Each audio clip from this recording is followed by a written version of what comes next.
Hey, Lisa. Hey, John. Have you ever been to Boulder, Colorado? I have not been to Boulder. Me neither. You want to go? Sure. Let's go. Okay.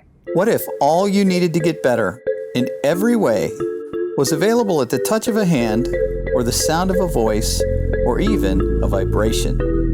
Let's talk about how that happens, who can do it, and where to find them. I'm John Webster, and this is The Hesitant Healer. Greetings and welcome to yet another new edition of The Hesitant Healer. And I'm your host, John Webster. I'm here with my super duper trusty sidekick, Lisa Kay. Hey, everybody. How's it going? So Lisa Kay, we're doing a new thing here. We've been talking about it a little bit, and we're like all technological. I wish I could show you guys like this little setup. It looks like a real professional like studio because we got books underneath the computers that are holding them up.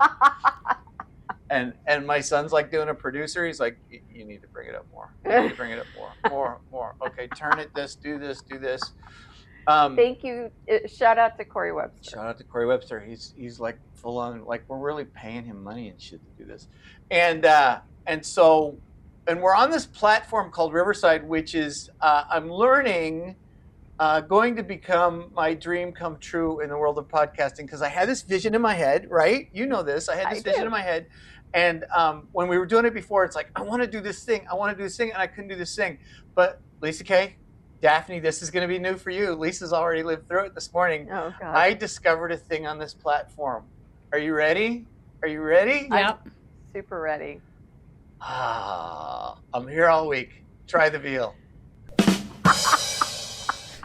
Is that the best thing ever? I got sound effects. Fuck yeah. All right. You know what the best part about that is? It makes you happy. Thank you. All right. Wow. Well, I'm going to bed, and if I die, I will die happy. Okay. That's all I need was sound effects. You know, if I could put a little background music every once in a while, or if we're telling a sad story, have some violins. Oh my God, that's going to be the best. So, we're on the podcast. We're doing the new stuff. Right. Coincidentally, I was on the Facebook the other day and I saw my good friend Daphne. Mm-hmm. If you are on the video, you can already see her. But if you're on the podcast, let me tell you, she's hanging out here just waiting to be introduced. Daphne goes way back with me to 2014 when I was in the 3-week dissection class with Gil Hedley. And we met there. She was super wicked cool because she had multicolored rainbow hair and she was like gorgeous. And in addition to that, she was like super hippy dippy. And she was really cool and fun. And I will tell you without ruining most of the story, this woman did a full, what is it, Daph? I want to say lapendectomy. That's so wrong. The spine. A laminectomy. Laminectomy. Oh, yeah, malectomy. Full laminectomy. Like, we're all working. This is the very end of a whole 3-week dissection class. And I think you said, behold. And she's standing on a chair in the middle of the room. I love that. Holding an entire spine attached to the skull. Wow. And it was like a moment. Wow. Ladies and gentlemen, this is Daphne Mosko. Woo! Yeah, we did. I spent that 3 weeks. I did the sciatic nerve down to the feet and the brachial plexus down to the hands. Oh my So goodness. it was the connections of those into the spine and the whole spinal cord with the brain attached. And That's for those impressive. of you who don't know, even in the world of dissection, that is a super rare thing. And she is one of the only people in the entire planet that has ever done such a thing. And that makes I didn't do it as detailed as Gil Hedley's Nerve Tour project, which I was fortunate enough to help him on. Let's give that man props because it took a whole year to do that. But still, it's been done, and you did it. And how many people can say they've actually done that? Like when I was there, he let me do the entire adipose layer. We took the whole skin off. Remember that? We took the whole adipose layer, and we held up, Lisa, a 85-pound fat suit. Basically, it just looked like something from Silence of the Lambs almost. But we laid that on the table aside, and you got to see what that looked like, and it's different when you get to see how the body's put together that way. Didn't you, if I remember this story correctly, that had a feeling to it? Like, yes. Okay. We'll get We'll into get that a that little bit another later. We'll time. get into that a little bit later. Okay. All right. Tell All me right. about you, girl. Where'd you come from? How'd you get here? Oh, I have kind of a cool origin story. My dad, he was getting divorced from my mom, and he went to Japan by way of Indonesia. And while he was there, he had his palms read. And the palm reader said in order for him to fulfill his karma, he had to learn to heal with his hands. Oh. So when he came back, he went to massage school in order to go to Rolfing school. And that was at the time when the Guild and the Rolf Institute were the same school. But while he was there, it split into two different schools. So his first anatomy teacher was Tom Myers, and that's where he met Tom. Oh, no shit. Oh my And goodness. then my dad went to the Guild, and Tom stayed teaching anatomy at the Rolf Institute, but they were both going through divorces. So Tom ended up coming to move in with my dad and I and lived with us for 2 or 3 years. Oh How do my. I not know And, this? Oh my God. And so, some parents talk baseball to their kids, and my dad talked fascia and Tom, and I was there as he was kind of writing his Anatomy Trains book and bouncing those concepts off. Wow. So origin story goes way back to really early, being the guinea pig in classes and You're like getting the early anatomy hands-on. royalty then. So for those of you So who don't that know, was- for those of you listeners who don't know, Rolfing was developed by Ida Rolf in the what, 50s, 60s ish. Yeah. She was Yep, an she anatomy died, person. In fact, give us a little she bit died about in the what 80s. Rolfing actually is.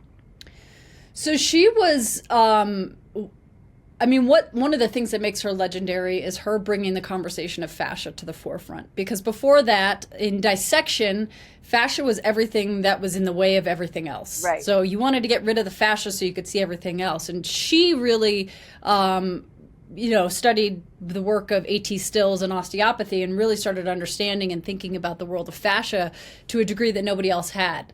So she put together a formula of 10 sessions that went through the body systematically to work on posture and alignment. Ida's she had a PhD. She was kind of, she didn't believe in feminism because she was such a badass. She didn't feel like any man would ever stand in her way. She didn't really care for the feminist movement in that sense. So, because she was such a strong force.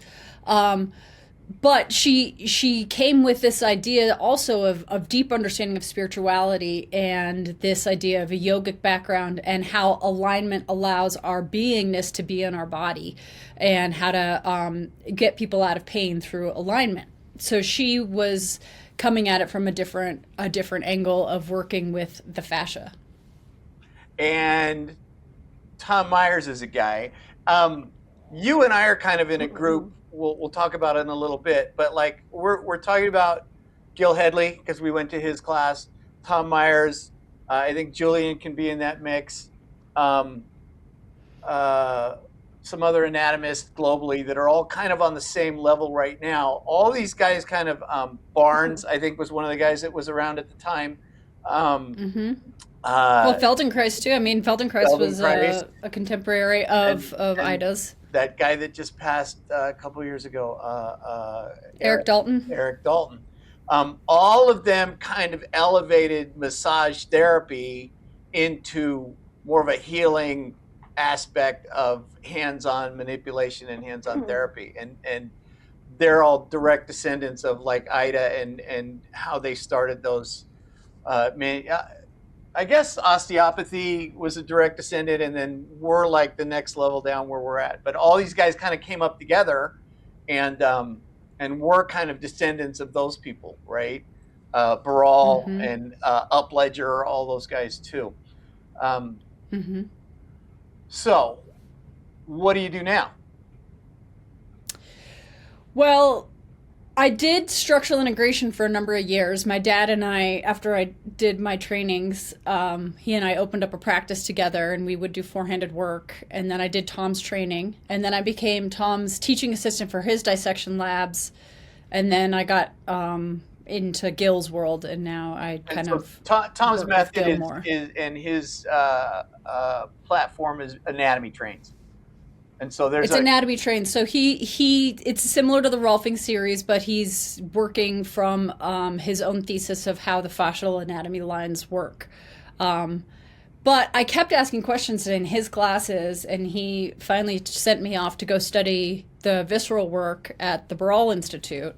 And I remember taking my very first class in the Barral class, and they talked about the listening, and that's when you put your hand on top of the head and the body hugs the lesion, and you're able to find out what's going on in the body from this very like hand on the head. And I was like, this is a Jedi trick, and I want to become a Jedi. Right? And I dove in.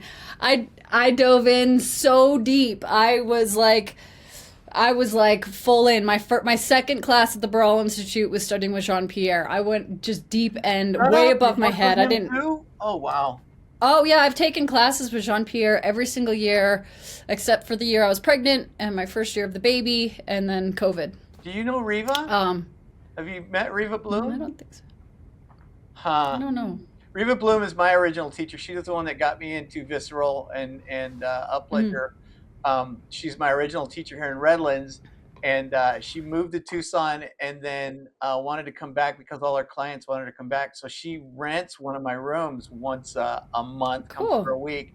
But she's taken all her classes directly with Upledger. She took all her classes with Barral. She takes all her classes with, I want to say Eckhart Tolle, and that's not right. The other guy. I don't know. Other big healer that's... Oh, I'll think of the name. Right now, she's actually at a large joint class, and she's done Mariotti. I mean, if they've written a book, she's worked with them directly. So right. I mean, just the power just comes out of her hands. You know, I mean, when you work directly with these guys, I'm like a 1 degree of separation away from all of these people. I've missed them all, but still, the work is the work. So the body hugs the legion that was a thing that really made sense to me. And we'll segue into the next question. When I got to the dissection class, the first one there with Gil, and we see the omentum, right? And the omentum is never in the same place, and it's usually around where we have hypothesized that there was some kind of disease in there. The body literally hugs the lesion. And what you find in the omentum, which is the best way that you can see it in a body after life, is that this thing is like a blanket inside your viscera that just kind of coats your stomach. But when in death, what we find is if somebody had a heart problem or a lung problem or a kidney problem, the omentum is kind of wrapped around it like a blanket. And I equate it to kind of when my dog is in a thunderstorm or on the 4th of July and we put him in that wrapped sweater that's supposed to hold them and make them feel safer, or when mom hugged us and made us feel safer.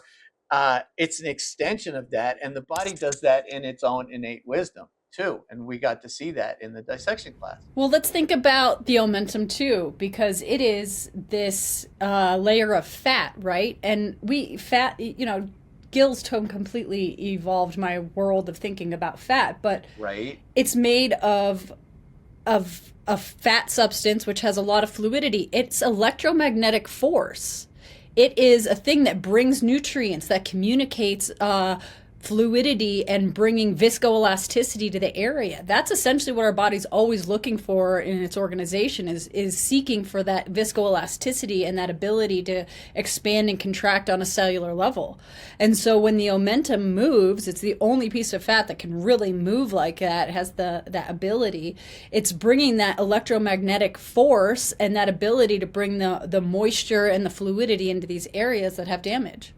Correct. And so, Lisa, this goes back to what you were talking about earlier in that class. And what I want to ask you, and then I'll say this, and then I'm going to ask you about what's the transition on how long were you working in the field before you got to the dissection class. But in that dissection class, one of the things I wanted to see was, can you feel energy through this body that was in front of us?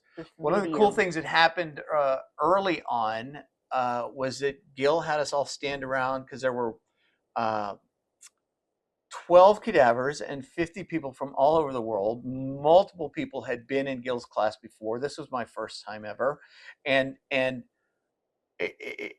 these classes, folks, besides being a very humbling experience, it's a very reverent experience. None of these things are taken like this is an anatomy class and we're just going to tear into this and we're just going to do this science experiment kind of thing. There's a reverence that goes with the death of these people because they literally gave their lives so that we could learn how to make you guys better. And in order to do that, they've given their body after death to these institutions so that we could learn from them. So we call them, I get all teared up just thinking about it. We call them teachers. They're our teachers, right? And so one of the things early on in this first class that I went to was that as we stood around and looked at the body in its state, he had us stand it up. And when you see a cadaver go from laid down on a cold slabby table to standing up as what you perceive as a real human being, it changes the way you look at these things. It's not just a dead body. This was a person. And it's kind of a mind fuck, but it in a good way, so that you see the reverence that you need to have for this thing that you're about to work on and dig into. I had a thought. I had a point. Oh, so one of the things that I wanted to see for my own personal was how does energy work in one of these things, right? What's the difference between live and dead, that kind of thing. And there were several of us that were energy workers or had that in our repertoire of toolboxes that we used. And so I remember 4 or 5 of us getting around, and every layer from in-state, the way that they were, we put hands on them. Somebody on the feet, somebody on the head, somebody on the chest, somebody on the arms, and we just dropped energy work into it. Can you feel that? And in the skin, we could totally feel that. When we peeled the skin off and went to the adipose layer, we could absolutely do that. When we took the adipose layer off and put it on that table, we put hands on it to see if we could feel each other through there. Through the adipose? Through the adipose layer. You could do that. Then we went down into fascia. You could do that. When we got into muscle, it was like dead. It was like bricks. It was like putting hands on a brick. And I thought, well, isn't that interesting? That's fascinating. Why does it transfer through the adipose layer, which you just totally explained, and not the muscle layer, which is an electrical impulsive kind of, it's a wire basically. And then underneath that, we even got more energy out of just the plain bones than we did out of the muscle structure. Well, that blew away everything I'd ever been taught in massage school. Everything. It's like, what's happening here? So I went through a serious imposter syndrome in that class, because everything I had learned, I got unlearned quick. And I remember maybe day 4 or 5, maybe day 6, they were on the back of the neck and they started talking about stars, you know, all the different stars that you have in the body. Never heard of that. It wasn't on day 6 for that 3 weeks because we were still in the adipose by day 6. Second week. But it was like, I remember walking out of there in tears because I'd never heard of this stuff. There were muscles they were talking about that I'd never heard of. And who the hell am I and why am I here and do I even deserve to be here? Because these people are so much farther above me. So how long from working with your dad and Tom and all of that before this dissection class happened? And when was your first dissection class? So my first dissection was with Tom Myers and Todd Garcia. And that was 2008, I think, maybe 2009 was when I did my first dissection. Class in Boulder? Yep. Okay. Tom comes twice a year. He and I get together for a lunch or something or dinner when he's in town, but he teaches class with Todd twice a year. Okay. Here in Boulder. So after I did, you know, it was a weird day to learn that you're really good at dissection. So my first dissection lab, I discovered that I had an innate skill at that. And so Tom invited me to be his teaching assistant for his dissection labs for a few years, up until 2014, which is when you and I met at the 3-week dissection with Gil. And then I've been basically just in Gil's world since then. Yeah, these guys tend to have followers. Based on your teaching, what you like in a teacher. One of the guys I met on that class was, I think he was an assistant for Gil. That class was Julian Baker's in the UK.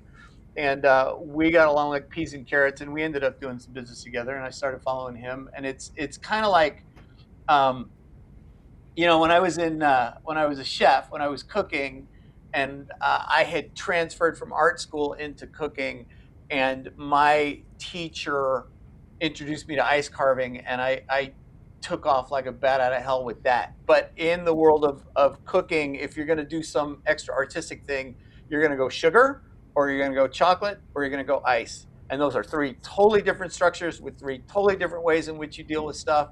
Sugar is really hot and pliable, and there's a lot of things you can do, and it's very breakable once it gets hard. Chocolate is a temperamental bitch, and ice, you have X amount of time before it melts, and then you're done. And each one of those has its own kind of take. I tried all three of them. I ended up liking ice. I found the same thing to be true in dissection class. There's some teachers that you're going to love. There's some teachers that you're not, and some teachers you're just not going to click with. And truth be told, I have tried to read anatomy treatise like 5 times, and I have just never been able to get through it. I just haven't. And it doesn't mean the information he has is bad. It just means it's a thing that didn't take with me, right? Julian, there's people that just don't like Julian in the way that he teaches. I happen to love the way that he teaches. It just depends on who they are. But here's the thing. They all know each other, and they're all saying the same thing in a different language. Way. Yes. Because the body is the body, and the body keeps the score, and the body hugs the lesion, and we're all trying to get to the point of making people better, and we all have our own little take on it. And that can be true about Western medicine as well. We don't throw it out with the bathwater because there are purposes for that, but there's some serious flaws that don't work in that system as well. So you and I ended up in this world fixing people in a whole different way. So what happened after dissection class? Which one? Let's go with the 3 week. What happened with 3 week? What's your journey been like? Well, then I got into the Baral work deeper. And at this point, for those of you guys who don't know, Baral is visceral manipulation. He's a French guy. he's known as visceral manipulation, but his curriculum, because I've taken all the classes that they've offered, including all of the one-offs that he's offered over the years. The visceral is just a piece of it. That's the organ work. But we treat nerves and the blood vessels all with a high level of specificity, very specific work into ligament systems as well. So, and there's a quality of touch that I really appreciate that comes from a place of curiosity and compassion. You listen to the system. You're not forcing. You're not imposing your will. You're finding how to get the system to find that, like I said, viscoelasticity. How do you find the body's ability to have expansion with ease? He's a French guy, right? Can you tell a story better than I can tell a story about how he got from point A to point B? It's pretty interesting. You know it? Well, he started out as a physiotherapist and then got into osteopathy, and he had a patient that he wasn't helping to get better, and somebody went to see like their town healer, and they did visceral work, and he was doing a lot of dissection at the time as well, and was able to work on his do dissection of his patients. And he's 80. He studied anatomy 2 hours a day his entire life. He's worked on 120,000 patients. So he is a wealth of understanding and knowledge, and his capacity for really being curious to understand deeper is astounding. Exactly. It's pretty amazing work. Do you have questions? I don't. No questions. We're just gonna riff. Cool. So when I saw you on the Facebook last week, you were talking about one of your clients, and in that you were.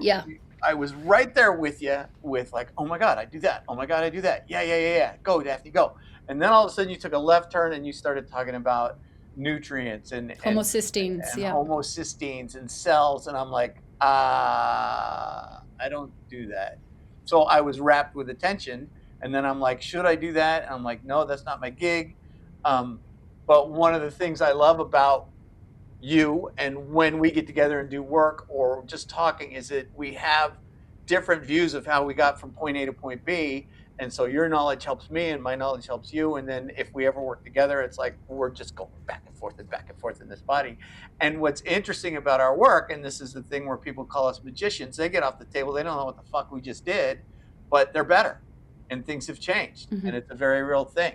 So why do you want to get into homocysteines and things like that? I'm a big believer in this idea of collaborative care. So I know the power of this work. I'm passionate about it. I think the ability to support people's systems in finding a greater balance and better function through manual therapy is incredible, and the use cases is innumerable. That being said, there's limits to how much we can do, understanding, especially in this day and age with how much metabolic disorders we have, how many mental health disorders we have, and how our physiology and chemical makeups are impacting those pieces. And genetics, there's a huge piece of understanding how our genetic mutations are impacting the system. So if I'm reaching a limit to a client, then I'm running, well, where do I need to send them? What are the other pieces? Which has kind of gotten me into understanding how much of our population, especially the people that are going to end up seeing us, because we see people that aren't in the best health. Usually pain is the driver that brings people to us. Sometimes it's spiritual pain, sometimes it's physical pain, but they're usually investing time and money due to needing help getting a problem solved. And that's one of the things I need to look at. The genetic mutations. Are they coming? Do they have chronic fatigue or a mold piece?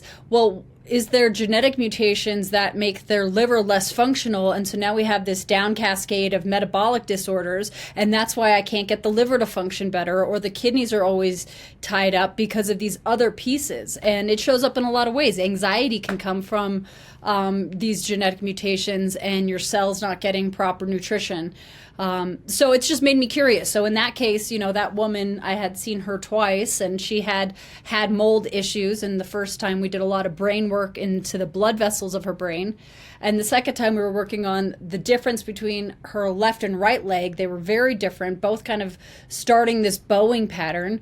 The left leg is the one that she felt the most pain in. And that was the one that had, from the internal iliac and external iliac down the femoral, all the way down to the toes, that entire blood vessel had tension in it that was creating the shortening. And then the right leg had neural tension in it as it was compensating for the shortening in that left leg.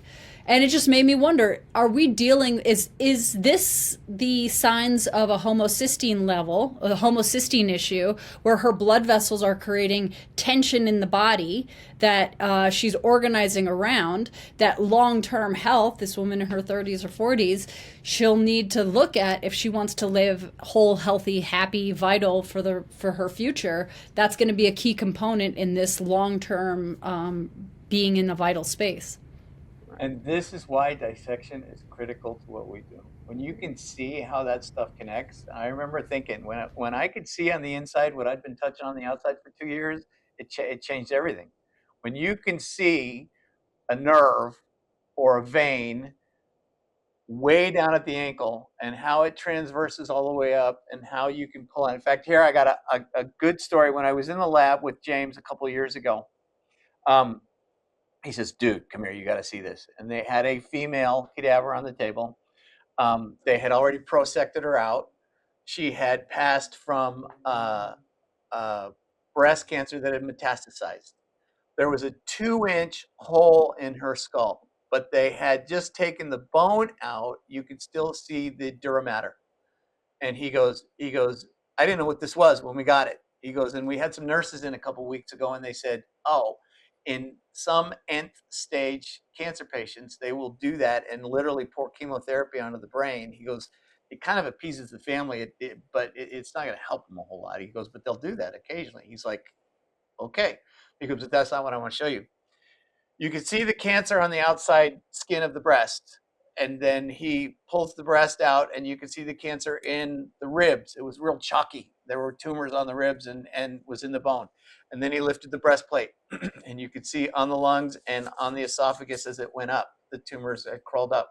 And then they were on the inside of the brain, which is what eventually killed her. He goes, watch this. And he reached down and he grabbed her stomach and he yanked the stomach, and the top of her head did this. And it's like, they tell you in massage school that can't happen, right? But all this fascia, all this stuff down here goes up and in and around, and it's all connected. So you can fix a headache down here. You can fix a heartache up here because it's all connected. And when you can see how that elasticity and let's think tension, let's think headaches, let's think squinting, all those things, there's a lot of stuff that can be fixed if you understand what those systems are and how that stuff works. So dissection became, for me, super critical because I'm a visual guy. You know, I tell the story about being in massage school for the first time, and my first anatomy test literally went blank. Got the paper, looked at the questions, nothing. I was looking at a blank paper and tears started welling up. I got up, I was running out the door, and the teacher grabbed me. She goes, "Where are you going? What's going on?" I'm like, "I don't know this. I don't understand it." She goes, "Whoa, whoa, whoa, whoa, whoa, whoa." She goes, "You already know compassion. You got good people skills. You got great touch. We'll get you through anatomy." I'm like, "Okay." You know, so to be here having this conversation with you, right? And being in the places that we've been after having started there, it's like so grateful, but trippy too. It's right, you know, if you just follow that dream, you'll get there, right? And thanks, shout out you and me, shout out and Lisa Kay, to all our teachers who have gotten us here, right? Because without them, you know, we wouldn't. I have just a quick point. I think that speaks to a very ancient philosophy, in that as a being, as a person, you are mind, body, spirit, right? And that is an ancient belief in many philosophies and religions, that we are all whole. Medicine today, if and in fact, I'll use this as an example. My son had a catastrophic shoulder injury, and he went and had it repaired surgically. That was about, you know, we investigated it, and that was the way to and he was young, and we knew he wanted to, you know, do other things in his life. So fix the shoulder.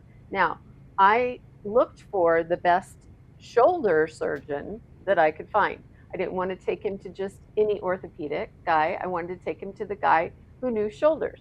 Now, this guy knew shoulders. If you had a hand injury, he would know it, but he wouldn't operate on it. So medicine has become so segmented, you know, that if you have this problem, you go here. If you have this problem, you go here. If you have this problem, you go here.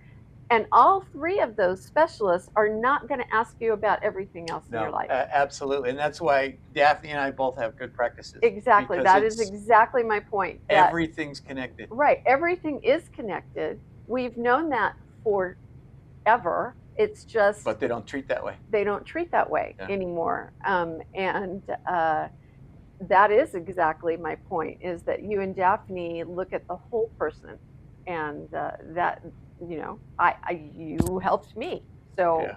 My specialty, what I found out pretty early, is that I tap into the emotional aspects, which is kind of why I don't get into the homocysteine stuff, because it's like I don't think I have enough capacity in my brain. I probably could, but I don't want to. You do. Shut up, because I can do emotional stuff too and understand homocysteine. Okay. All right. But I love the trauma. I love the story. I love the emotional aspects of it, and how the emotion, you know, Bessel van der Kolk, the body keeps the score. It's in there, you know, and so we find that stuff, and between the 2 or 3 or 4 of us, and I, like you too, if I can't get to it, or if I don't know enough, I'll call somebody or I'll send them out somewhere. I've gotten to the point where I start sending all my lymph people out to a lymph specialist, somebody I actually went to school with, so she specializes in it. Right. Partly because in the extreme cases, it's really time consuming and she's got a better grip on how to do it. And partly because I got to the point where I don't want to do it anymore. I just want to go someplace else, right? It's not that I can't do it. I want to do what I want to do. Right. Well, and she has specialized in that. Totally she's taken all these classes, and she's well versed in what's going to work. So, right. I think that...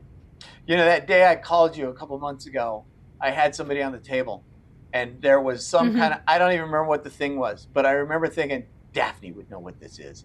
Totally. And I'm like, hang on a second. Every once in a while, maybe once or twice a year, I'll call somebody while I have somebody on the table. I'm like, I need to call Daphne. And I call her, and she sends me a fucking picture from Iceland. I'm here. I'm like, whatever. Needless to say, I didn't get my question answered, but that was a cool night. It was when I knew you were doing okay, too, so that was a cool thing. So what's next for you? What's next for me?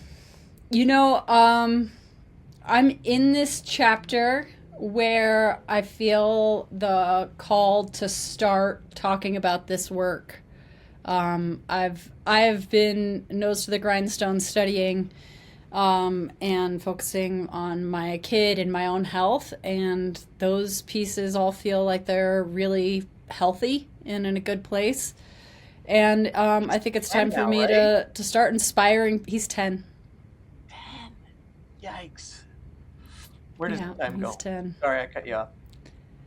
It's okay. The next step, like, I am so concerned about this idea that we're teaching people from a place that's getting them farther from touching. You know, the major schools, the chiropractic schools, and the physical therapy schools they're teaching more and more evidence-based stuff. And not that there isn't value in that, but they're also not teaching how to touch and how to feel and how to find things with palpation skills and to be able to listen and drop in. And at least in Colorado, I mean, like the good massage schools have closed. So I'm just seeing this shrinking culturally, as well as, you know, looking around at all my teachers, they're aging out and I'm not seeing people. So there's this, I just have this piece in my heart of really wanting to be a voice for people learning and receiving manual work as an integral part of their growth and health, you know, whether it's for performance or for problems. Both mental and spiritual. I mean, I had a client come in once with a list of emotional issues he wanted to work on from the physical place. We're like the next frontier, aren't we? It's all us. Maybe. I mean, or it's not. I mean, you know, the divine has its own way of unwinding and expressing things, but I know in my heart, like, there's nothing more that I want to do with my life than this work. I was so excited after winter break to get back to work because there's nothing more I want to spend my time doing. Spending time getting into people's systems with the understanding of all the different maps and the different systems and how they overlay, be it the health of the metabolic system, what genetic pieces they have, their emotional background, how that feels in the nervous system, the fourth phase of water and how that piece is holding on to the trauma, where it's showing up in the organs, and with that, metabolic piece of expansion and contraction, and the structure of it, and the gait and their relationship to gravity as they're physically moving through space. Like, she's so these are so think like her. That's exactly right. Exactly right. and that's the difference between what we do and like a massage envy massage therapist, right? They're not thinking about gravity and they're not thinking about fluid dynamics and how stuff is put together. I feel like the structural integration schools are teaching that. But even that, you know, Agreed, I mean, the guild is closed, and the Rolf Institute, I think, is struggling to keep going. Like, we need a renaissance of people, because from a client's perspective, to have somebody that is curious, genuinely cares, and can help you find solutions to your physical problems and understand why you have these things. Somebody came in once and she said, I just can't bend through my calves enough. And, we felt her and I talked to her and I said, if it feels like you're a people pleaser and that your mom probably was unstable and you had to kind of live on the outside in a sympathetic charge all the time. And so, physiologically, that's going to show up as this external rotation and tension through the legs because she had to be on and people pleasing and always tracking. And that's showing up in her body. And so she came in because her calves didn't work right. But then we got to this layer of like the truth of it, right? What's really going on? Well, you had a fucked up childhood, like all of us. And now it's showing up as the structural, physical piece. Then she's got a choice, right? We present them with that, and then now they have a choice if they want to work through it. Well, this is why I like living in Boulder, because all of my clients that are seeing me have like done so much therapy. I'm not. They're like, oh yeah, I've totally worked on that, and I feel that, and for them, it's nice to have somebody that can continue this conversation that they've been having in their own world, but on a physical level, right? Because like what Lisa was saying, right? Body, mind, spirit. We can work on the body and we can work on the mind and we can work on the spirit. And a lot of people just work on the spirit or the emotional aspect. And until we can really integrate that physical piece, and sometimes, we start with the physical piece and it opens these things up. Right. I've also seen limitations, of people that don't want to do the mental work. I was just going to say, and their bodies, also get their to bodies a point stuck. where it's like, yeah, that's too much information. I don't want to deal with it. And we never see them again. And all we can do is present the information and give it to them and then let them come to that conclusion. Absolutely. You have a quote in right here. Read it. It's right up there. It says, before you heal someone, ask him if he's willing to give up the things that make him sick. Socrates. From Socrates. That's the deal right there. Yeah, I actually feel like there's two kinds of people. There's people that want to get well, and there's people that don't want to be sick. They're very, very different people. Right. There's a lot of people that don't want to be sick. Or they want the pill. They don't want to get well. Yeah. They want the pill. They don't want to actually do the work to get well. Because it sucks. I mean, to be honest, like, I have no judgment going through my own dark nights of the soul and through my own hard times. I get it why some people just want to say, fuck that, I don't want to do it. Because it's hard. Ego deaths are painful. It's a painful death. Ego death. Oh, I've told the story, Lisa, when I worked for the coroner, one of the things I had to do was go through some of the stuff that was found on the body. And a lot of times you get to read the suicide notes or see the life story of how they got from point A to point B. And as tragic and horrible as it is, suicide's a real option sometimes, right? And it's way better than what they were living through. Who would want to live like that? I mean, I get it. One of the other things I learned really, really early in this kind of work, I think I was still doing Reiki only, which is an energy work, is that we have to allow that in the universe and in the things are happening the way they're supposed to happen, that some people are supposed to be sick, and there's nothing we can do to make them better, and it's just the way it is. What? You don't buy that? You know what? I'm going to argue that. I don't know that they're supposed to be sick. I think it's a choice. I think, if you look at look at. I'm gonna stop you there because I'm gonna go into and we're not gonna get into this conversation, but I'm just gonna throw it out there. This falls under that. Why would God allow childhood cancer? Right? You're gonna get into that. Once we get into this, you're gonna get. We'll have a whole different podcast with that. Okay, but here's my big point. Okay. We as humans are living longer than we did even 100 years ago. Sure. Right? I think, and you and I are, let's face it, we're not spring chickens, right? I think the choices that you make as an adult have a lot to do with how you are going to finish.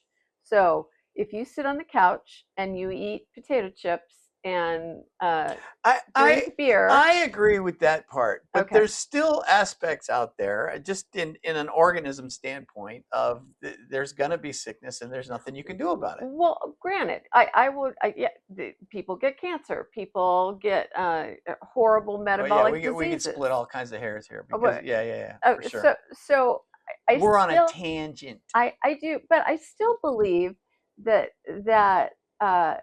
we make choices, and we make choices daily.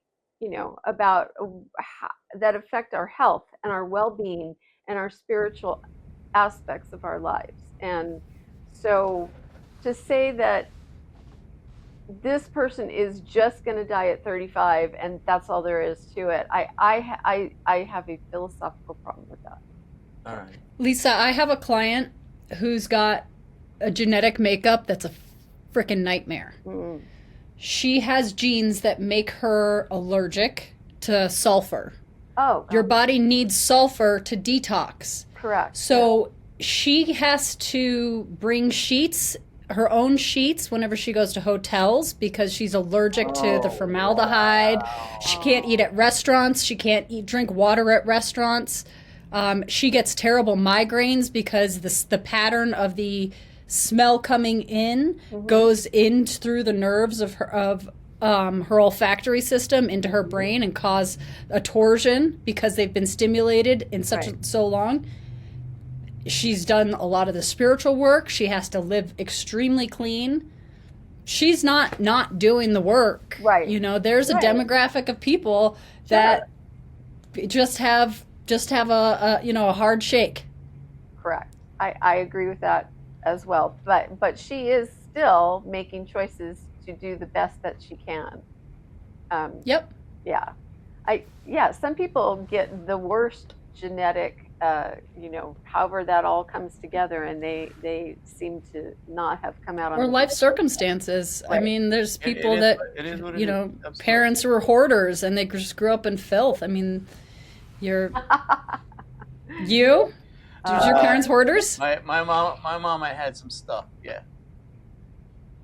When they passed, my siblings and sister-in-laws and whatnot, and we cleaned that house out in Cherry Valley, California. There were 4 40-foot dumpsters, plus a metal guy, plus a wood guy, plus a tire guy, plus 5 cars.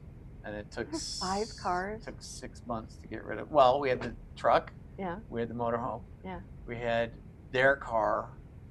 Oh, and 2 trailers. And 2 3 trailers. cars and 2 trailers. So Wow. yeah.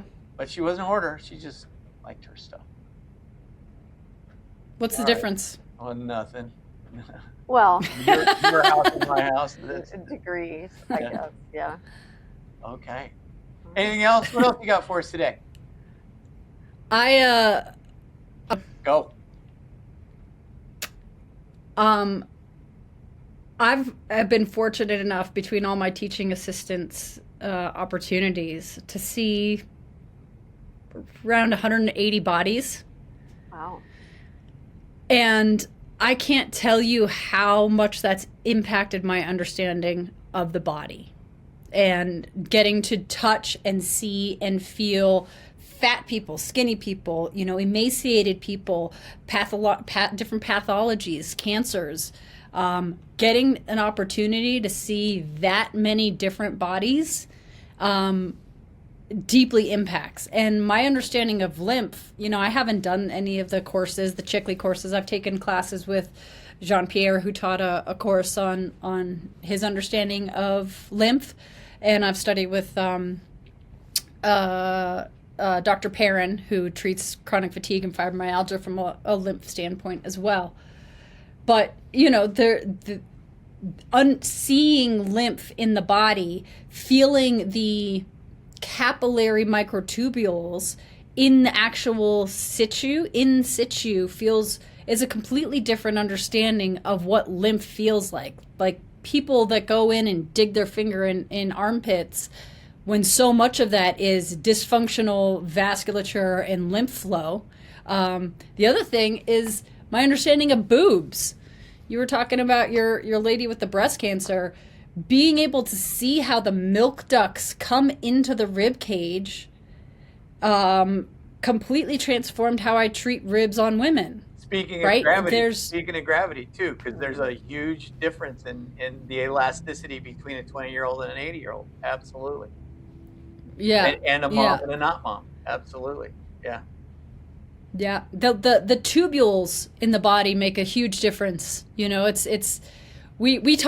in massage school like we wanted to treat muscle, But at this point, it's like muscles, and as you were feeling in your experience, like muscle's really the bitch of everything else.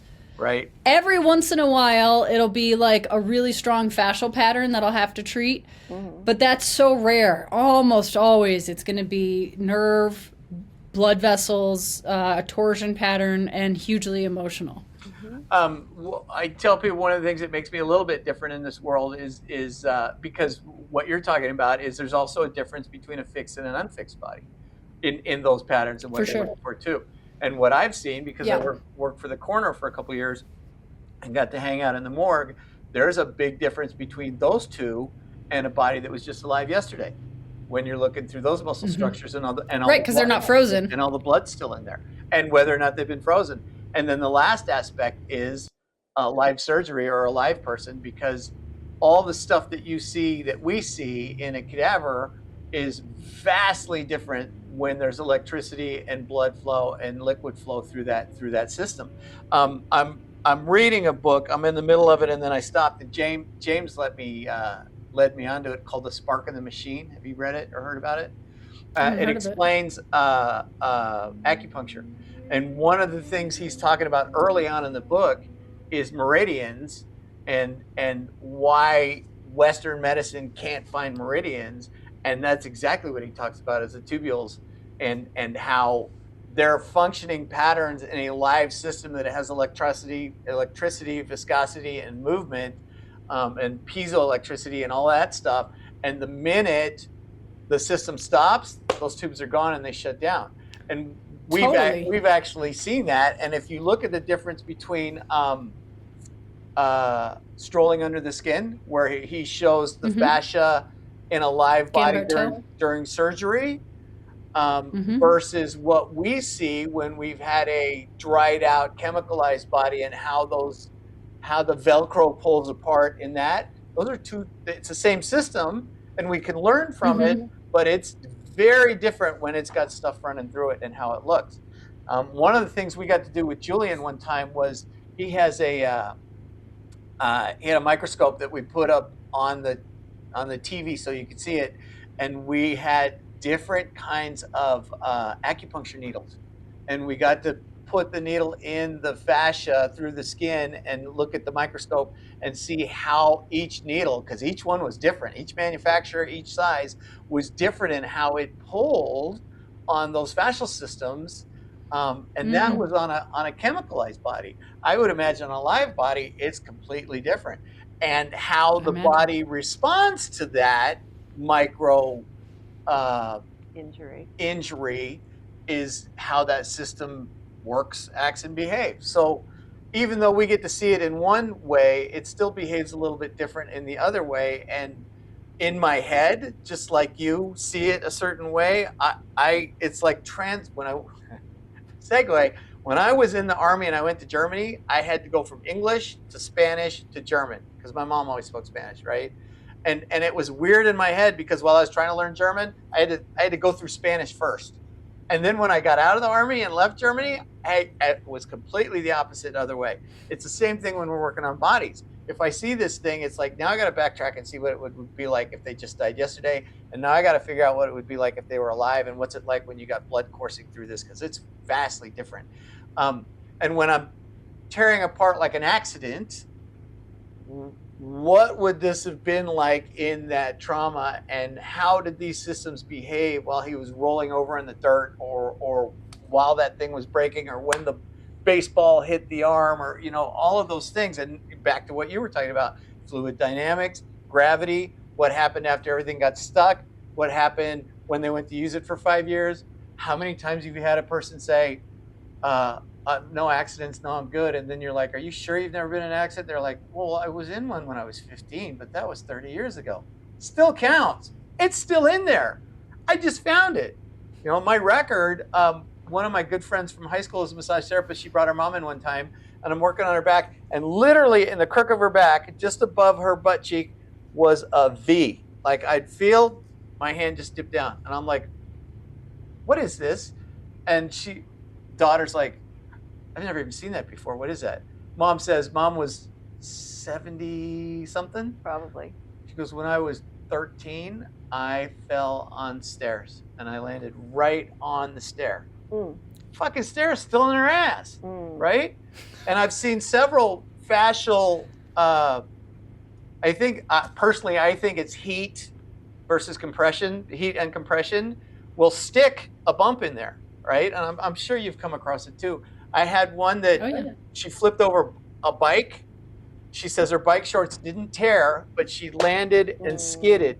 And she had like a little couple of divots right in her butt cheeks where she hit and skidded and it stuck. And through cupping and manipulation and heat, we were able to pull them back out, not 100%. Truth be told, on Instagram, I've seen the same patterning in Lindsey Vaughn's butt. She's got a little divot there. I'm like, I know exactly what that is. She hit somewhere and she skidded on that thing and it's just stuck in there. She never answered me back when I told her I could fix it, though. I didn't get it. Because I'm sure it wasn't creepy at all. But, right. And you know that thing in your butt? Lindsay, I was staring at your butt, and it's great. I can manually repair it to make it even better. Here's my number. Call me. You know that Sports Illustrated thing you did? I noticed something. Not creepy at all. No. But yeah, so there's differences. Yeah, I read a book. Behaves. I read a book last year that just kind of, it's kind of like manual way for me to treat acupuncture points, but it's called Chapman's reflexes, and it's just treating reflex points. And that understanding of the reflex points, which is, I've done the channel meridian channel draining, but getting into the reflex points, especially in the front and the back, and how the nerves always connect through into that sympathetic chain and into the viscoelasticity and fluid dynamics of that sheath, that superficial fascial sheath. I mean, it's amazing how much pain lives in that layer. Yeah, for sure. And this is why we learn. This is why we go back to the lab and work on bodies, for sure, and keep going to classes. What are you learning right now? Nothing. What's your next? Where are you at? I don't know that I'm in a rut, because actually what I'm learning is podcasting.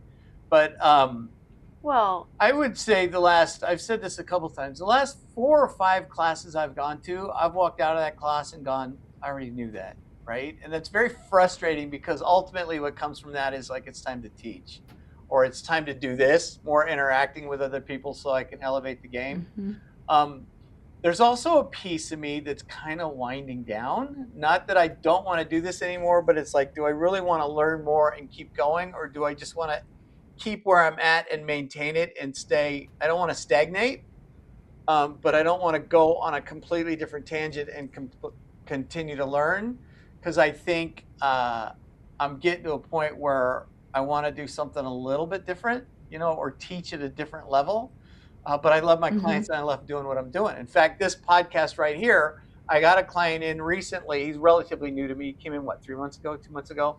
And he's big in this world and in the DJ world and knows a lot of the recording people or whatnot. And he's like, after the first session, he sat me down and he's like, dude, you know some stuff and people need to hear this and you need to get this information out. And I need to hear that, because I get in my head going, nobody wants to hear this. Nobody wants, well, and people really do need to learn this and need to hear that there's an alternative to healing that can make them better in a variety of different ways, in ways that they didn't know was possible, because we're out here and we're making differences, and people do need to hear and see this stuff. Well, I think that circles back to what Daphne was saying, and I think that you will both understand when I say you have all amassed experience and teachers and books and lots of things, right? I think at some point, you have an obligation to share what you know. I would agree with that. And I think that's the answer to the question is, I'm learning how to teach what I know, what we know, to people who need to hear it. Right? And it's all right. So what's the foundation for that? How do you break down classes to teach? There's a question. That's Well, this is certainly one of the. Oh, wait. one of the I'm on things. your podcast. You should be asking me questions. But in Right. fact, no, I want to know. This is why you're here. Bring it. I want contemporaries who are going to call me on my shit. Absolutely. well, and like everything else, the world of teaching has changed. When you guys Good were point. coming in, it was we're going to go to a class in Denver, or we're going to go to a class in San Francisco, and we're going to spend time and money. And I think the recent epidemic changed everything for education. Well, I think we can absolutely credit Gil with changing the way at least dissection classes have been for taught sure. and anatomy classes. You know, and we can teach some stuff, but there is, for manual therapy, you're not going to get away without learning through transmission. That's absolutely right. No, I totally agree with that part, but what I'm saying is the outreach is going to be online. We need to get the information out there. It's going to be a YouTube thing. And like or you said, there's you would think the general public in this age group, they just don't want it. But I have a guy who's got a daughter, she's in her 20s. Mm-hmm. When she heard what we did, she was like, oh my God, I want to do that. I want to go to a dissection class. I want to do that. And we just need to reach out and find those people to be able to do that. Right. So I guess the answer to the question is I'm learning how to teach and be more technology specific to get the message out to where I need to get it. Right. Because to me, teaching is like I invite 5 people into my classroom and I put it on the board and we do it. Right. And there's a different way. So this thing that we're doing right here has been in my head for quite a while. I know what I want to do and how I want to do it. I don't know the technology and how to do it. So this is a first step towards that. My idea for this particular platform is exactly this. Get somebody like you, put them on a screen where I can see them, where everybody can see them. But I also want to add another camera over here in the corner. I have a whiteboard because every once in a while I want to get up and I want to draw a picture and show you because I need to get it out of here so I can get it here and I can show you. And then I have a great anatomy app that I use all the time for the schematic of the Which body. one? Anatomy. Essential Anatomy 5. That's yeah. It's the best. Right? And it's the best. I use it with my clients all the time. It's so great. Correct, right? And I can 3D the thing and I can look at it. I can segment the muscle to the bone to the nerve. A lot of times I've pulled up the nerve schematic and found the nerve that I was looking for and traced it to where I was at on the body. One of the things I was just talking to Corey about before you came on was I had to download that onto this computer, and we're going to figure out a way to be able to put that on the screen so you and I can talk about Plan X, and I can spin that thing around and we can both point to what we're looking at. Well, I saw this and you saw this and we did this, and then we'll have a much better idea of. So is that our next episode? Is you're going to bring in one of your clients and we're gonna talk about the layers that we see and how to unwind it and how we'd both kind of work to it together? Absolutely, because that in live teaching, that's what I want to do. I think I told you this yesterday. Is I want a dissection class with a live body or the people that are in that class. Bring me your shoulder injury. All right, we're going to sit around. We're going to talk about shoulder injury. We're going to go palpate and you're going to show us what does or doesn't move. We're going to go do dissection. We're going to find all the different parts of that. We're going to take that and put the body back on the table, and without the skin on that body, we're going to see the thing that we're touching here. We're going to go back and look at this, right? And I don't know about you, but one of the things that really just geeks me out in a cadaver is hardware. I love taking the knees apart, the neck apart, the back apart, the stitches and the sutures, because you can reverse engineer surgery. I don't mind watching surgical videos. I love reverse engineering how this dysfunction got there, because in a live body, it always helps me figure this stuff out. I have several neck injury clients with hardware in there, and I always insist on seeing the x-rays, because when you can see how those pins are not, you would expect they're just all perfect, and they're not always perfect. They're sometimes they're like this, and sometimes they're like this, and y'all have access to Lindsey Vaughn's stuff right now. Look at all the different things and angles that she's got in that leg right now that are going to be there for a long time. How do we palpate that? How do you go around that? She's working out already again on that body. How would you negotiate that body with all that stuff in there after what she's been through? And then you're going to work on the cysteine stuff, and I'm going to work on the emotional stuff. And between the 5 of us, we can make her all better, you know? That's the stuff that geeks me out in the body. So yes. Tell me how you work on emotional stuff. Give me an example of like a Honestly, session of emotional that stuff. is going to be an entirely different podcast. Or should we just break this up into 2 hours? Okay, so we're going to end that one there, Lisa. Okay. And that'll be like the first hour, and I think we're gonna turn this into a 2-hour one because we talk. So that was good. That was good information. It was. Do we have anything going on that we need to talk about at the end of this one? Not really. We're still kind of learning this program and learning this stuff. Program. I would say for our listeners out there, if there's something you'd really like to hear about or talk about, please let us know. How do they do that? Well, the best way currently is you can call us on the telephone, which sounds or text, sounds very low. Until we get thousands of followers. Right. You can call us direct. Correct. Yes. For now. And that's at? 909-557-4415. 909-557-4415 is direct line to us. If you have ideas or you would like to be on a podcast with your own healing story, or you have some ideas or even, I'm going to say criticisms, and I'm going to say it with gritted teeth, man, because I nobody likes that. We don't really have any, I'm trying to put a dissection class together in May. If you're interested in that, you can also reach us online at lisakayprt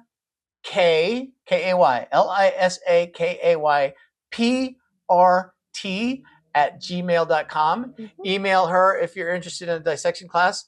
And then if you're interested in treatments, if you're in the Southern California area or the Redlands area, you can look up Redlands Massage Therapy is where you can find me. And you can get in and we can do body work that way.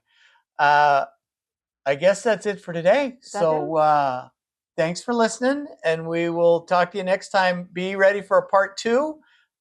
Because we are going to record some more and we will do a second part to Daphne. So have a good day.